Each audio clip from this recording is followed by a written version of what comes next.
3টি বছর পরিবারের সাথে ইফতার করা হয় না। কর্মসূত্রে মুম্বাইতে থাকা হয়। পরিবারের সাথে ইফতার করার যে মজা সেটা আমাদের মতো লোকেরাই হয়তো অনুভব করতে পারে। আসসালামু আলাইকুম, গল্পে মৌসুমী নতুন একটি ভিডিওতে আপনাদের সকলকে স্বাগত জানাই। আশা করছি সকলে খুব ভালো আছে। তো দুজনে মিলে চললাম আজকে ইফতার পার্টিতে। আমরা যেখানটায় থাকি ওইখানটায় সোসাইটির নাম হচ্ছে পলাওয়া।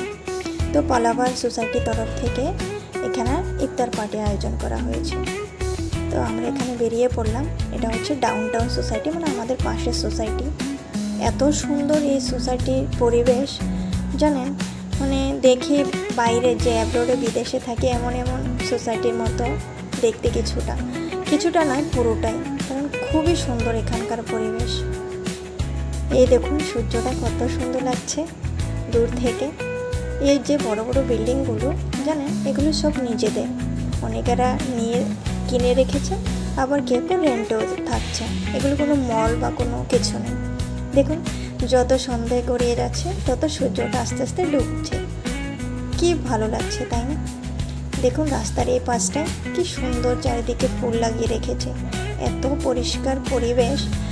আসলে আমার দেখার মধ্যে মুম্বাইতে এই পরিবেশটাই, এই সোসাইটিটা এত শান্ত পরিবেশ এবং এত পরিষ্কার, ভালো। সত্যি যে কেউ আসলে এর মন ভালো হয়ে যাবে। দেখুন কত বড় বড় বিল্ডিং, এগুলো সবই লোকেদের নিজেদের কেনা। খুব ভালো লাগে আমার, জানেন। তো কথা বলতে বলতে চলে আসলাম আমাদের গন্তব্যস্থলে। দেখতে পাচ্ছেন একদিকে পুরুষের জন্য আরেকদিকে মহিলাদের জন্য আয়োজন করেছেন ওনারা। এত সুন্দর আয়োজন করেছেন, সত্যি খুবই মুগ্ধকর। তো অনেকে আসছেন, এখনও বাকি আছেন, এবং পুরুষও আসছেন, মহিলারাও আসছেন। তো হঠাৎ করে কি হলো, আমার মোবাইলে স্টোরেজটা ফুল হয়ে গেল। কেমনটা লাগে বলুন তো। তো ভাবলাম কয়েকটি ফটো তুলিনি। এখানে যারা অর্গানাইজ করেছেন ওনারা সকলে এখানে আছেন। দেখুন এর আগের লোক আসার আগের এই ফটোটা, মানে কত সুন্দর করে ওনারা সাজিয়ে রেখেছেন, কতগুলো টেবিল। আর এখানে ওনারা খাচ্ছেন পুরুষ খরগোজা, একটা ফ্রুটস। মুম্বাইতে এটা খরগোজা বলে, বাট বাংলায় কী বলে জানি না, কেন বাংলা আমি কখনো দেখিনি এমন ফ্রুটস। অনেকটা পেঁপের মতো।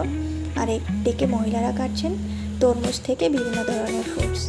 তো একদিকে সাজাচ্ছেন পুরুষরাও, আর একদিকে মহিলারাও সাজিয়ে নিচ্ছেন সবগুলো ফ্রুটস একসাথে। আর এটা হচ্ছে মহাব্বতের শরবত। সবাই তো যারা খেয়েছেন অবশ্যই জানবেন যে এর টেস্টিটা কতটা। একদিকে ইফতারের আগে সবার জন্য দোয়া করা হচ্ছে। এখানকার পুলিশ ওনারা অনেক হেল্প করছেন এখানটা, জানেন। তো জানেন আরেকটা বিষয় কি, ওনারা এত লোকের আয়োজন করেছেন, সবশেষে ইফতারের শেষে আবার ডিনার পার্টিও রেখেছেন। ভাবা যায়।